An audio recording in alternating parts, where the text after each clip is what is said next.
In the heart of Mississippi in 1849, where cotton grew taller than free men's dreams and the Mississippi River carried more tears than water, there exists a story that official records never dared to document.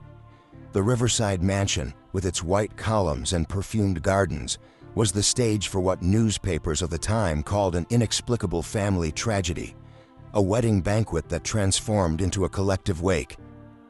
In a single January night, 17 members of Warren County's most prominent families succumbed to a slow and agonizing death, their faces contorted in expressions that doctors could never explain. What they didn't know was that the answer lay in the calloused hands of a woman who had lost everything, but found something much more powerful: the patience to serve justice on the finest plate that society had ever tasted. This is the story of Celia, a cook who transformed spices into revenge and recipes into death sentences. A woman who chose her own surname when she decided she would no longer be anyone's property. Before we continue, tell us where you're watching from and if this is your first time on our channel. And don't forget to subscribe for more stories that official history preferred to forget. The Riverside Plantation stretched over more than 2,000 acres along the muddy banks of the Mississippi, its endless rows of cotton undulating like a white sea under the scorching summer sun of 1848.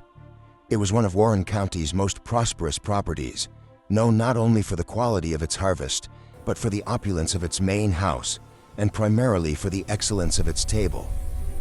Colonel James Riverside had inherited the property from his father, and expanded it with the same calculated brutality that characterized men of his position. Tall, thin as a whip, and with eyes the color of winter ice, he commanded his 340 slaves with an iron fist wrapped in a velvet glove. He firmly believed that severe discipline, tempered with small concessions, maintained order better than pure violence. The jewel of his property wasn't the cotton, but rather the culinary reputation that attracted visitors from neighboring plantations. Politicians from Jackson, merchants who navigated the Mississippi, and planters from nearby counties made sure to accept invitations to Riverside dinners.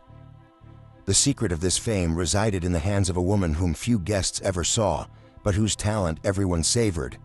Celia had arrived at the plantation as a child in 1829, part of a lot of slaves purchased from a bankrupt property in South Carolina. She was then only 8 years old, with large, curious eyes and an extraordinary memory for flavors and aromas. The head cook of the time, an elderly woman named Mama Ruth, soon noticed the girl's natural gift and took her under her protection. For 16 years, Celia learned not only to cook, but to understand the secrets of spices, the science behind fermentation, the mysteries of herbs that grew wild in the nearby swamps.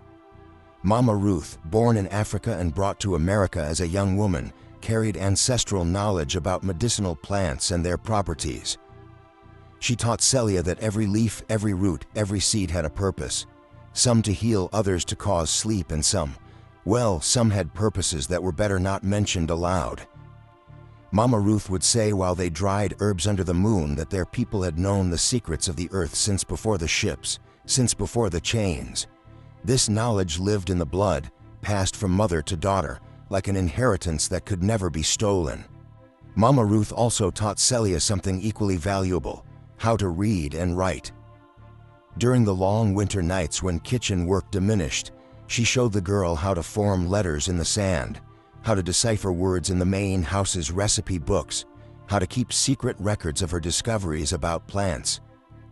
The old healer always emphasized that knowledge was the only inheritance that no one could steal.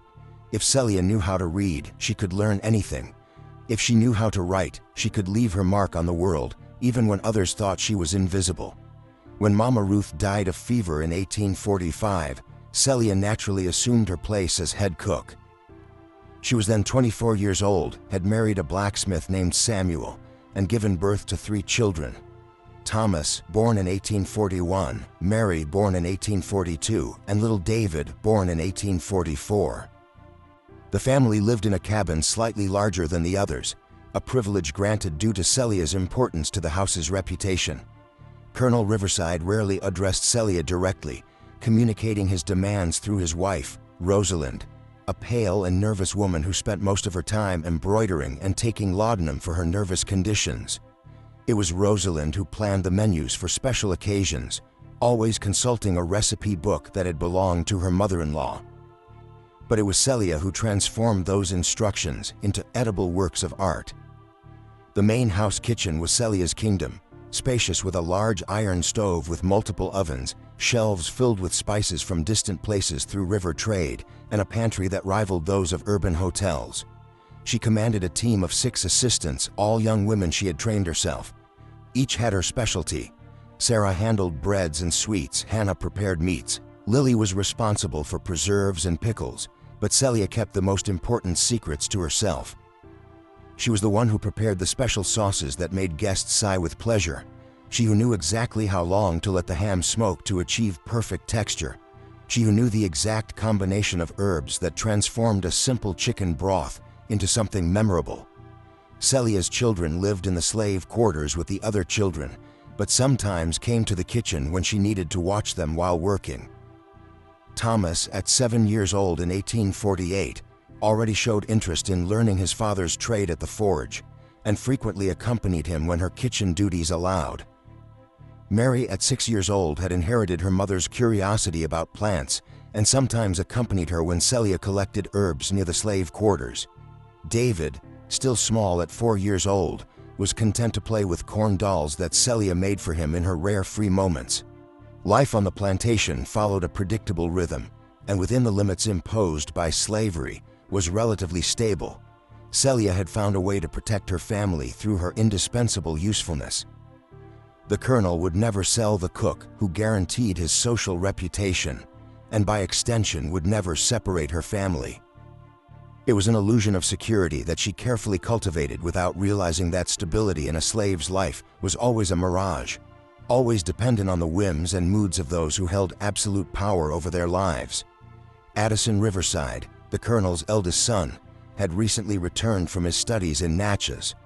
At 22 years old, he was a younger and crueler version of his father with the same cold gaze, but without the discipline that came with age and responsibility. He had developed during his college years a taste for diversions that involved exercising power over those who couldn't defend themselves.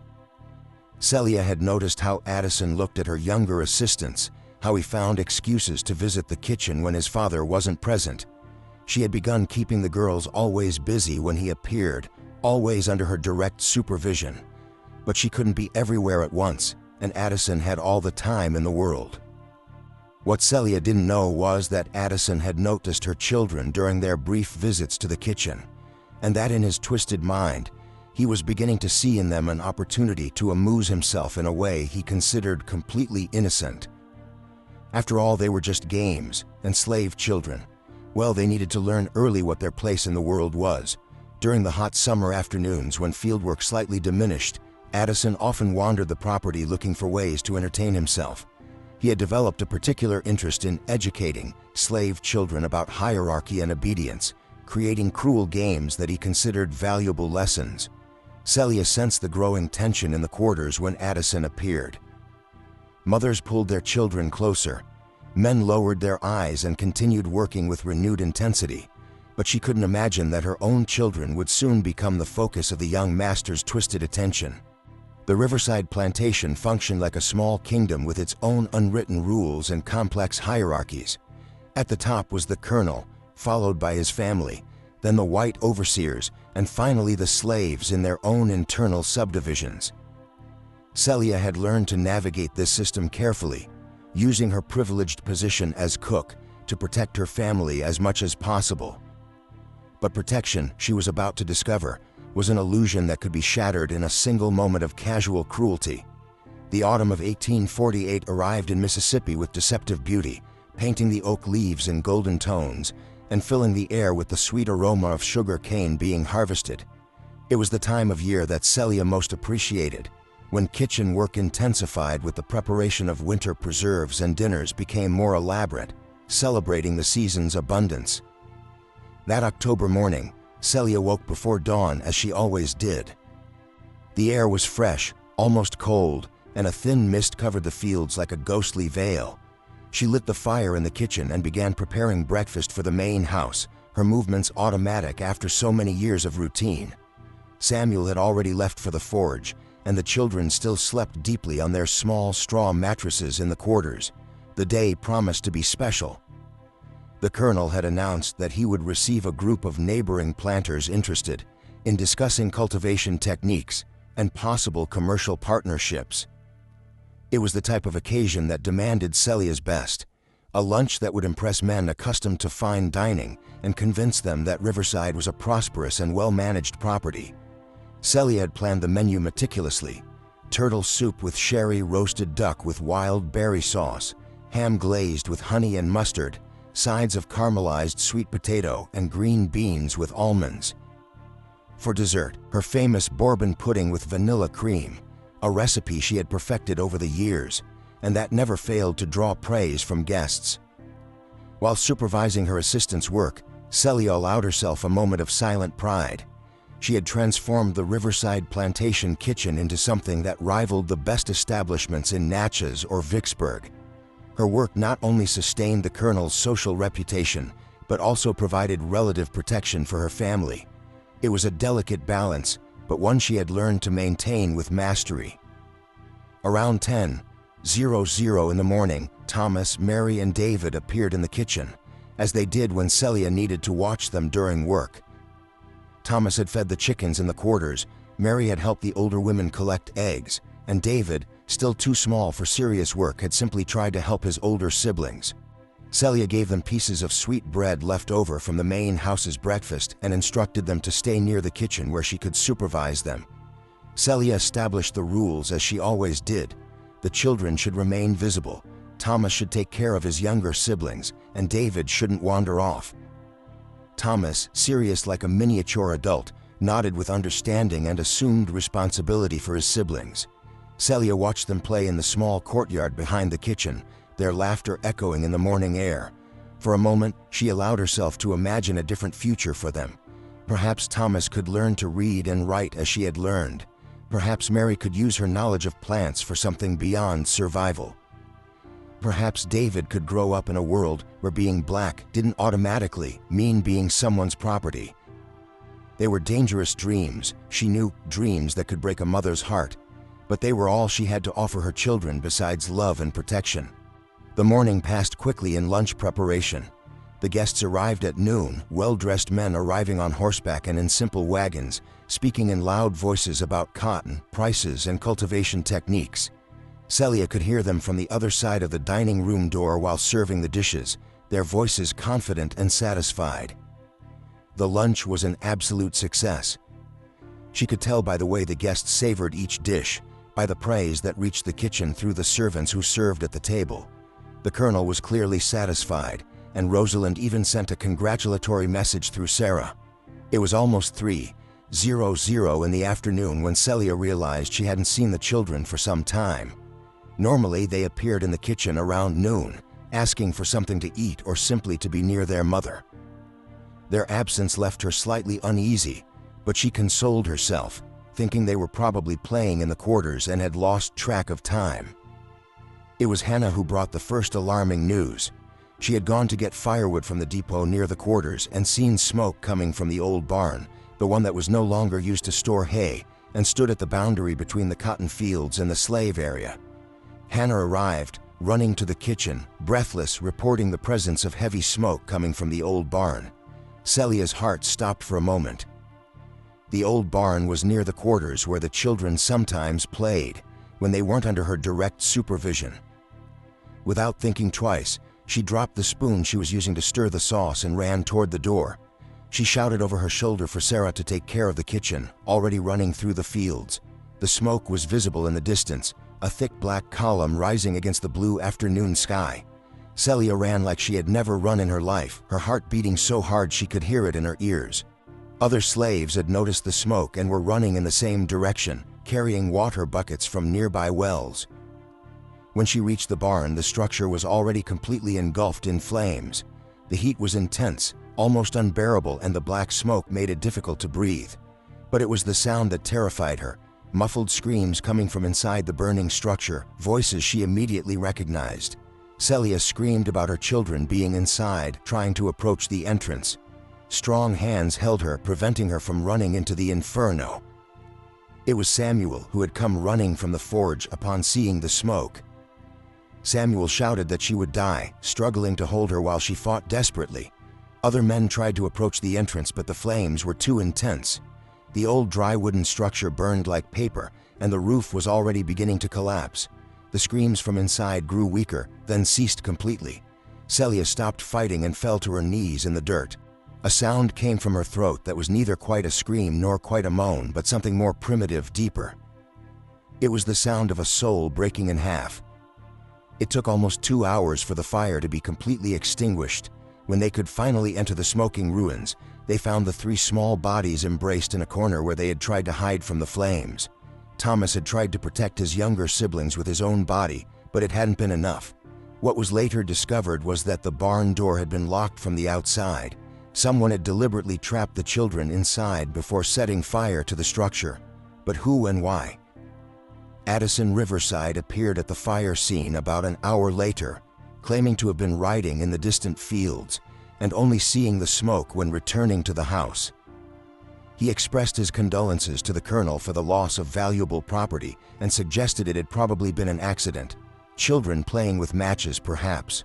But Lily, one of the younger kitchen assistants, had seen Addison near the barn that morning.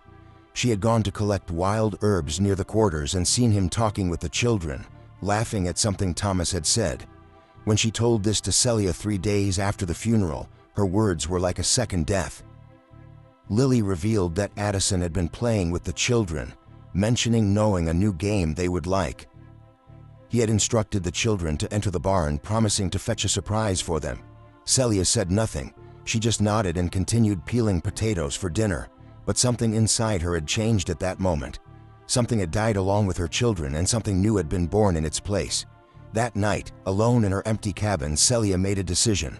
She would no longer be just Celia, the Riverside Plantation cook. From that moment on, she would be Celia Washington. She had chosen the surname of the first president, the man who had fought for his nation's freedom. And she too would fight for her own freedom, not the freedom to flee. That would be too easy, too quick. She wanted the freedom that came with justice, the freedom that would only come when those who had taken everything from her paid the full price.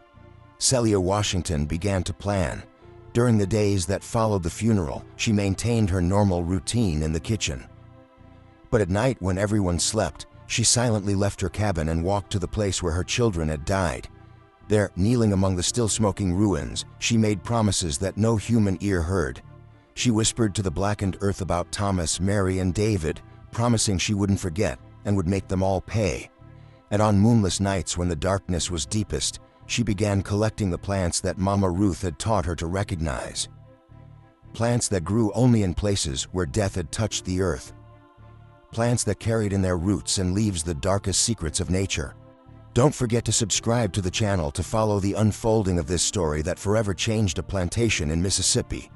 The months that followed the children's death transformed Celia in ways that no one at the Riverside Plantation could completely understand. Externally, she continued being the same efficient cook as always, perhaps even more meticulous, more dedicated to details. But those who knew her well noticed subtle changes that left them uneasy. Samuel was the first to notice. His wife had become silent in a different way. It wasn't just grief. It was something deeper, more calculated. She spent hours awake during the night, sitting by the window of her cabin, looking toward the main house with an expression he couldn't decipher. When he tried to talk about the future, about perhaps trying to have other children, she responded as if he were speaking a foreign language. Celia had made it clear that there was no future in her mind, only the present, and the present was all that mattered. In the kitchen, Celia had begun making subtle changes. She insisted on personally preparing all dishes that went to the Riverside family table, not allowing any of her assistants to touch the food after she finished the final seasonings. She said it was to maintain quality, but Hannah noticed that she had begun storing certain herbs and spices in a locked cabinet, to which only she had the key. When questioned about these unknown herbs, Celia simply explained they were special ingredients reserved for special occasions. What Hannah didn't know was that Celia had begun making nocturnal expeditions to the swamps surrounding the plantation.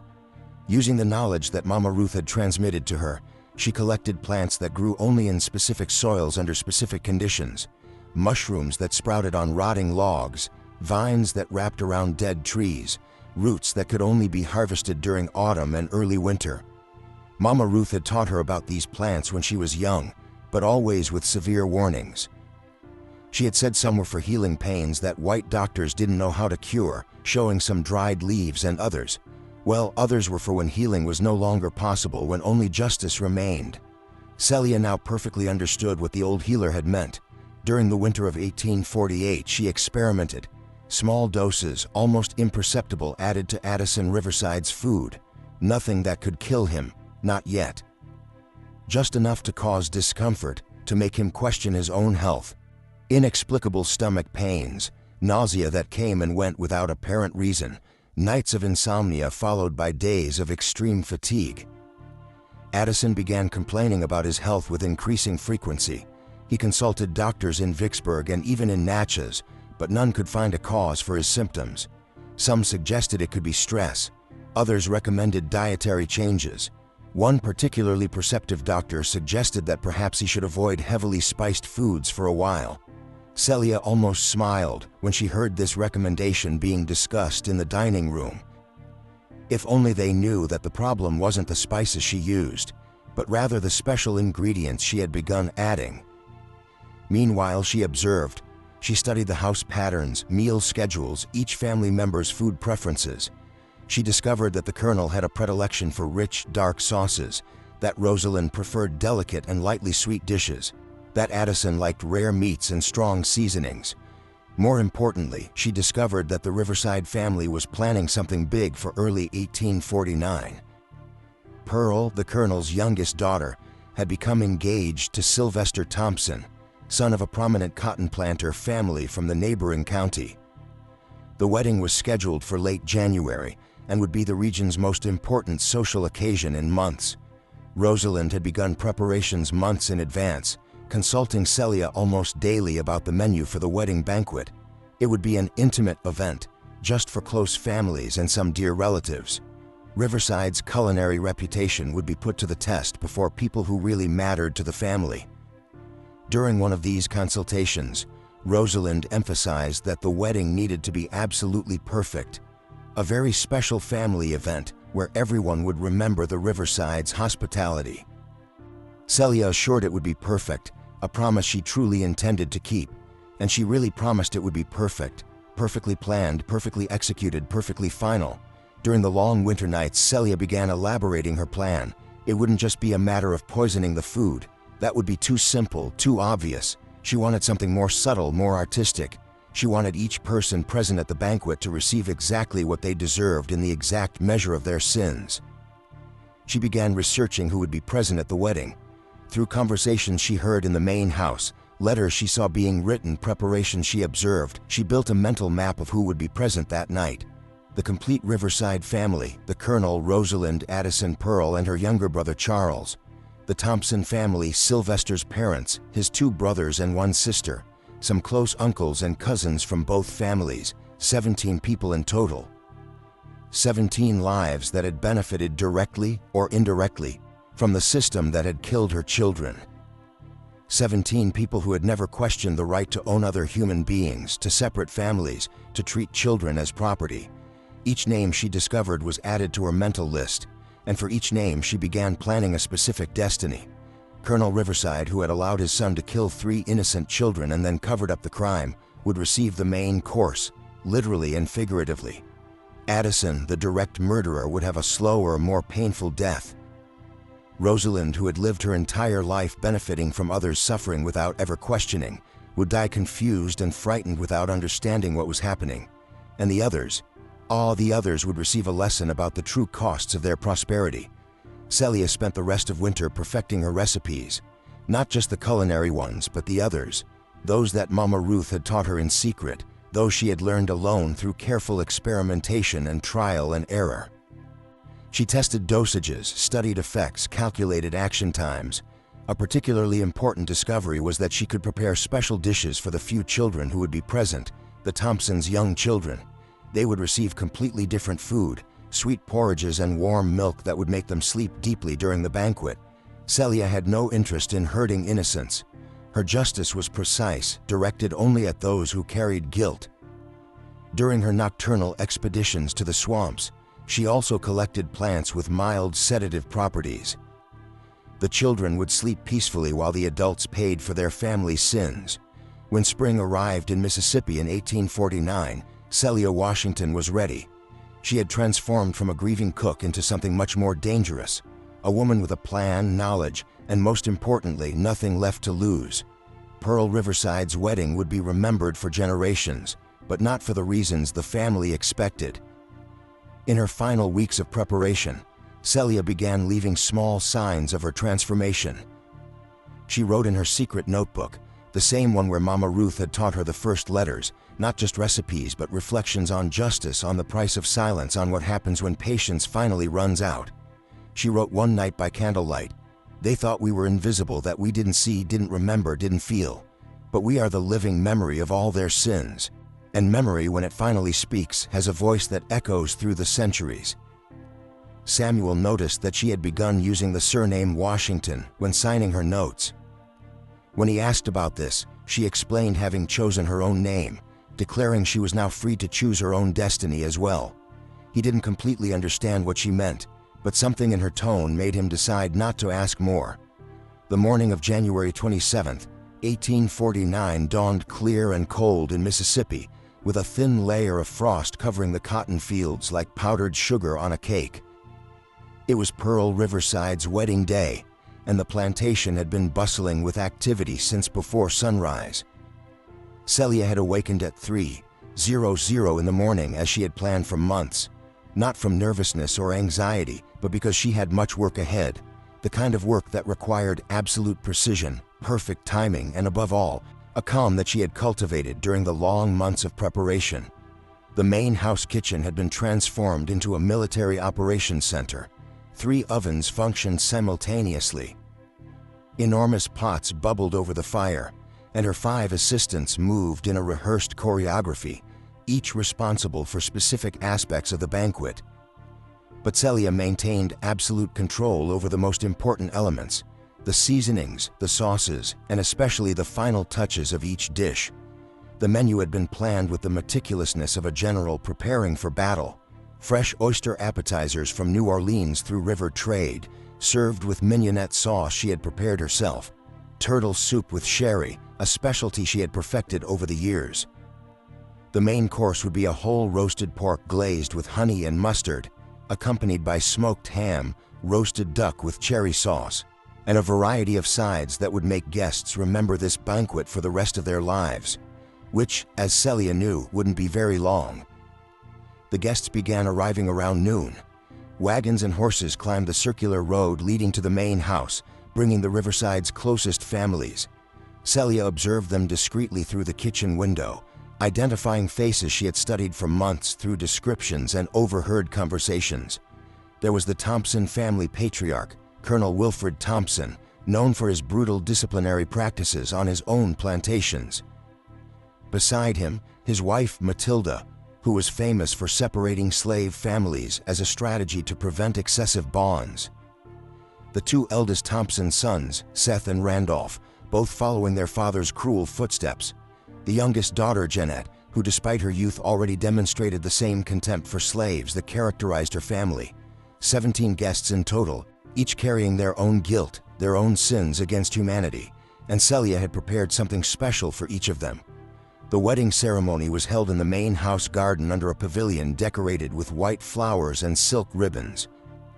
Pearl was radiant in her lace dress imported from Charleston, and Sylvester Thompson looked appropriately nervous beside the improvised altar. Reverend Matthews, a corpulent man who served several plantations in the region, conducted the ceremony with his usual sonorous voice. Celia observed everything from the kitchen window while supervising the final preparations. There was something almost surreal about seeing all that celebration of happiness and love, knowing what was to come. But she felt no remorse, only a cold and calculated satisfaction. When the ceremony ended and the guests headed to the dining room, Celia made an almost imperceptible signal to her assistants. It was time to serve. The hall had been decorated with the best the Riverside house had to offer. Crystals reflected the light of dozens of candles, the family silver gleamed on the white linen tablecloth, and elaborate floral arrangements perfumed the air. The guests took their places at an oval-shaped table that dominated the environment, with the newlyweds at the center and the most important families in positions of honor. Before the main banquet, Celia had prepared something special for the 3 children present, 2 young Thompson children and a Riverside niece. She personally served sweet porridges seasoned with honey and mild spices, plus warm milk with vanilla. The children savored the delicacies and within minutes began yawning. Their mothers, thinking it was just natural fatigue from the day's excitement, took them to rest in one of the upper rooms. Celia had calculated perfectly. The children would sleep deeply for hours, protected from what was to come. The first course was served without incident. The oysters were received with general approval, and Celia noted with satisfaction that even the most demanding guests seemed impressed. She had used only a very light touch of her special ingredients in this dish, just enough to begin the process, to prepare the guests' digestive systems for what was to come. The turtle soup was an even greater success. Colonel Riverside stood to make a toast, publicly praising his cook's skill and provoking a round of applause from the guests. Celia, observing discreetly through the kitchen's half-open door, allowed herself a small, cold smile. It was during the main course that things began to get interesting. Celia had spent weeks calculating dosages through trial and error for each person. Colonel Wilfred Thompson, for example, received a generous portion of the roasted pork, seasoned with a special combination of herbs she had collected during autumn and early winter. The effect would be gradual but inexorable. First, a sensation of heat, then growing nausea, followed by convulsions, and finally respiratory paralysis. For Matilda Thompson, who had the habit of separating slave families, Celia had prepared something more poetic. Her dish contained a carefully calculated dose of a toxin that would cause terrible hallucinations before death. She would see her own victims returning to haunt her, feel the despair of the family she had separated. The Thompson sons received dishes containing substances that would attack their nervous systems, causing gradual loss of motor coordination, followed by paralysis. They would feel their bodies slowly failing, just as they had failed to protect those under their power. And Addison? Addison received special treatment. Celia had saved for him a combination of 3 different toxins, each activating at different moments. First would come intense abdominal pain, then loss of motor coordination, and finally a paralysis that would leave him conscious but unable to move while his body slowly stopped functioning. The banquet proceeded for almost 2 hours with guests savoring each dish and effusively praising the food's quality. There were toasts to the newlyweds, speeches about family prosperity, animated conversations about politics and business. The atmosphere was one of genuine celebration and contentment. It was around 9 at night that the first symptoms began to appear. Colonel Thompson was the first to complain of sudden malaise. He had just finished a speech about the importance of maintaining discipline on plantations when he suddenly paled and put his hand to his stomach. His wife, sitting beside him, asked if he was well, but before he could answer, she herself began feeling a burning sensation in her throat. Within minutes, the elegant hall transformed into a scene of chaos. Guests began rising abruptly from their chairs, some running outside seeking fresh air, others doubling over in pain on the table. The sound of animated conversations was replaced by moans of agony and screams of panic. Addison Riverside tried to stand to help the guests, but his legs didn't obey. He looked down, confused, trying to understand why his body wasn't responding to his commands. It was then that his eyes met Celia's, who had appeared in the kitchen doorway to observe the results of her work. For a moment they looked at each other across the chaotic hall, and in that moment Addison understood. His eyes widened with terror when comprehension arrived, but it was already too late. His mouth opened as if to scream, but no sound came out. Celia observed him for a few more seconds, then calmly turned and returned to the kitchen. She had work to do, dishes to wash, evidence to destroy, and escape to execute. But first she had one last task. From her apron pocket, She took out a small piece of paper where she had written a message in her best handwriting. She placed the paper on the kitchen table, clearly visible, and left through the back door. The message simply said, "For Thomas, Mary, and David, justice has been served. Celia Washington." When the first neighbors and the local doctor arrived at the Riverside Plantation the next morning, they found 17 bodies scattered throughout the dining hall, some still sitting in their chairs, others fallen on the floor in grotesque positions. There were no adult survivors. The 3 children were found sleeping deeply in the upper room, completely unharmed and with no memory of what had happened during the night. And Celia Washington had disappeared into the darkness, taking with her only the clothes on her body and the satisfaction of justice finally served. The discovery of the carnage at the Riverside Plantation sent shock waves throughout the entire South. 17 of Mississippi's most prominent citizens dead in a single night during what should have been a celebration of union and prosperity. Newspapers in Jackson, Natchez, and even distant cities like Charleston and Richmond dedicated entire pages to what quickly became known as the Riverside Wedding Massacre. Authorities arrived at the plantation on the morning of January 28th, alerted by Samuel, who had found the main house door open and an unnatural silence coming from inside. The Warren County Sheriff, a man named Patrick Lambert, would later describe the scene as something from Dante's worst nightmares. The bodies were scattered throughout the elegant dining hall in positions suggesting extreme agony. Some had tried to flee, being found near doors and windows. Others had fallen on the table, their faces contorted in expressions of unbearable pain. Most disturbing was that many still had their eyes open, as if they had remained conscious until the end. Addison Riverside was found in his chair, body rigid, but eyes still gleaming with terror. The doctor who examined the bodies later commented that he had never seen such an intense expression of fear preserved in death. It was as if Addison had understood exactly what was happening and why, but was unable to do anything to stop it. The initial investigation focused on the possibility of mass poisoning, an obvious conclusion given the context, but determining the specific agent proved more challenging. Doctors found varied symptoms they had never seen before, each victim presenting different signs of suffering. It was as if each person had been poisoned individually with substances chosen specifically for them. It was when they found the message in the kitchen that the true nature of the crime began to reveal itself.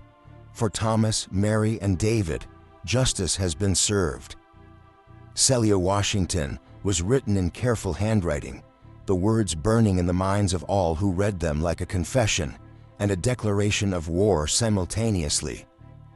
Colonel Riverside, who had been traveling on business in Natchez during the wedding and thus escaped the tragedy, returned immediately upon receiving the news.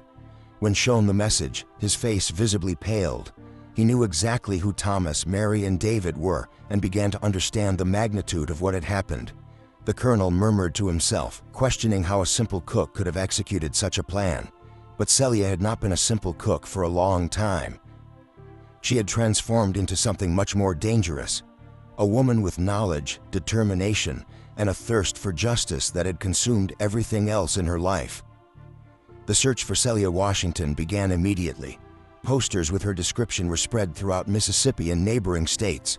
A reward of $500 was offered for her capture, dead or alive, a considerable sum for the time, reflecting both the fear and anger her act had provoked. But Celia had disappeared like smoke. Some reported seeing her walking rural roads heading north. Others swore she had been seen boarding a steamboat on the Mississippi River. There were even rumors that she had been helped by a network of abolitionists, though no concrete evidence was ever found. The truth was simpler and more complex at the same time. Celia had planned her escape with the same meticulousness she had applied to the poisoning. For months, she had hidden small quantities of food and supplies in strategic locations along a route she had memorized through the swamps and forests of Mississippi. She knew she couldn't use the main roads or navigable rivers. Those would be the first places they would look for her. Instead, she followed old hunting trails and paths known only to fugitive slaves, moving mainly at night and resting during the day in hideouts she had prepared in advance. Samuel was extensively interrogated by authorities, but genuinely didn't know where his wife had gone. He had noticed the changes in her after the children's death, but never imagined she was capable of something so elaborate and devastating. When shown the message she had left, he cried, not from sadness, but from a complex mixture of pride, terror, and loss. Samuel admitted to Sheriff Lambert that Celia had always been stronger than anyone imagined, but confessed he had never thought she was capable of such an act. The consequences of the massacre spread far beyond the Riverside Plantation. Planters throughout the South began looking at their own domestic slaves with renewed suspicion. Cooks in particular were subjected to increased surveillance. Many prominent families dismissed their slave cooks and hired free whites, paying high salaries for a sense of security that may have been illusory. Paranoia spread like a disease. Elaborate dinners, which had once been symbols of Southern status and hospitality, became tense events where hosts tasted each dish before serving guests. Some planters went to the extreme of hiring professional tasters, like ancient kings, but perhaps the most significant impact was psychological. For the first time, the Southern elite was forced to confront the reality that their slaves were not passive property, but human beings with memories, emotions, and most frighteningly, the capacity to plan and execute revenge. Celia Washington had broken a fundamental illusion upon which the entire slave society was based. The illusion that submission was natural, that oppression could continue indefinitely without consequences. 3 months after the massacre, a merchant reported seeing a black woman working on a small farm in Tennessee, a state where fugitive slave laws were less rigorously enforced. The description vaguely matched Celia's, but when authorities investigated, they found no trace of her. There were other sightings over the years in Kentucky, Ohio, even Canada, but none were confirmed. The truth about Celia Washington's final fate remained a mystery. Some believe she had died in the swamps during her escape. Others insisted she had managed to reach freedom in the North or Canada. There were even those who whispered that she was still alive somewhere, living under a false name, perhaps even helping other slaves escape. What wasn't a mystery was the legacy she had left. In slave quarters throughout the South, her name was whispered with a mixture of admiration and terror. She had proven that even the most oppressed could find ways to resist, to fight back, to demand justice. For slave owners, Celia Washington became a recurring nightmare, a constant reminder that their prosperity was built on foundations much more fragile than they had imagined. Every meal became a matter of trust, every cook a potential source of danger. And somewhere, perhaps on a small farm in Ohio or in a modest house in Detroit, or walking the free streets of Boston, a woman who had chosen her own surname continued living. No longer as someone's property, no longer as a victim, but as Celia Washington, a woman who had proven that justice, even when delayed, eventually finds its way. The Riverside Plantation never fully recovered from the massacre. The colonel tried to rebuild, but the property was cursed in everyone's mind. Free workers refused to accept employment there, and even slaves from other plantations whispered stories about ghosts that haunted the cotton fields. Eventually, the property was sold for a fraction of its previous value. The main house was demolished, and the fields were converted to other uses, but the memory remained, passed from generation to generation as a reminder that even in the most oppressive system, resistance finds a way. The 3 children who survived that night, the 2 Thompson children and the Riverside niece, grew up without any clear memory of what had happened. Their adoptive families never told them the complete truth, only that their parents had died in an inexplicable tragedy. But sometimes in their dreams they could still hear the echo of a gentle voice humming lullabies, and they would wake with tears in their eyes without knowing why. Samuel remained in the region for a few more years, working as a free blacksmith after the plantation's dissolution.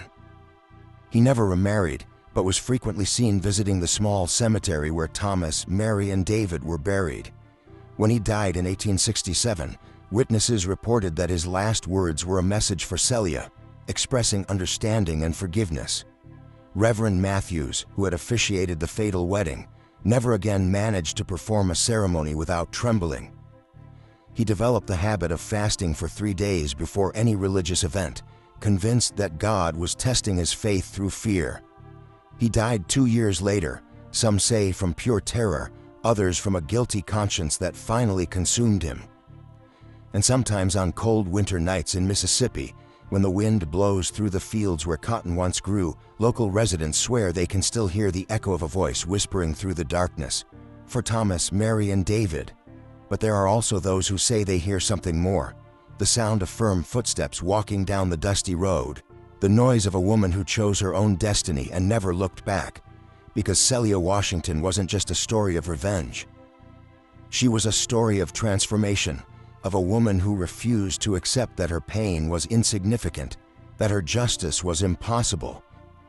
She proved that even in the darkest moments of American history, there were always those who rose against injustice, who paid the price of resistance, who chose freedom even when it cost everything.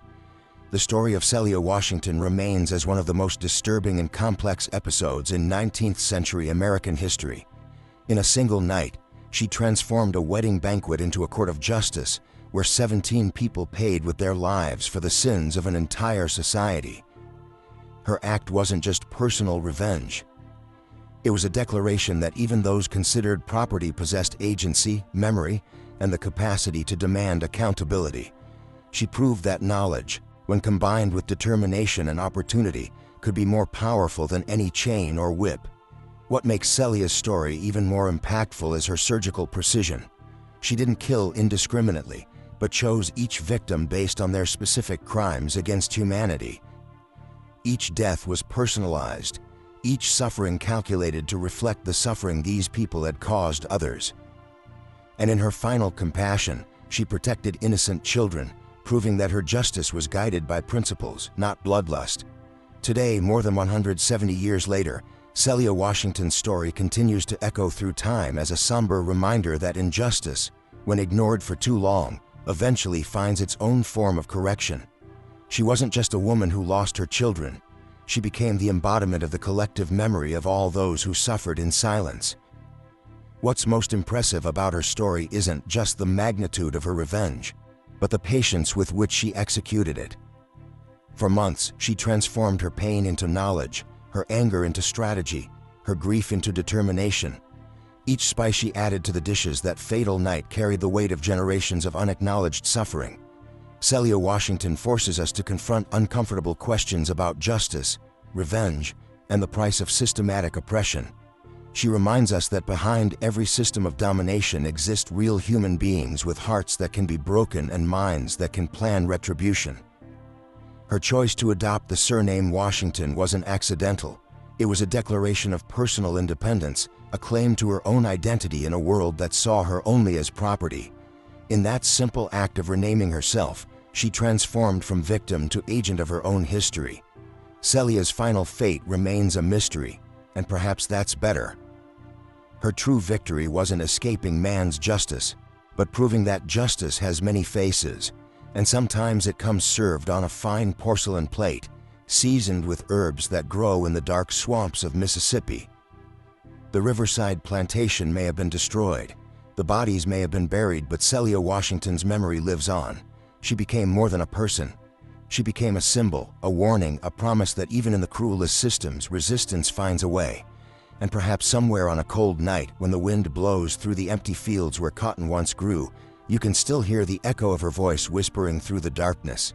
Justice may be served cold, but it is always served. If this story touched something inside you, it's because Celia Washington's memory still walks among us, reminding us that true freedom sometimes requires a price that few are willing to pay. Share this story with someone who needs to know that even in history's darkest moments, there were always those who refused to accept injustice in silence. If you want more stories like this, revealing forgotten chapters of American history, subscribe to the channel now. Leave a like to support this work and tell us in the comments, do you believe Celia Washington found true freedom in the end? Was her justice legitimate, or was it just revenge? History doesn't give us easy answers, but it gives us Celia Washington, a woman who decided that some injustices are too great to be forgiven, and that some memories are too powerful to be forgotten.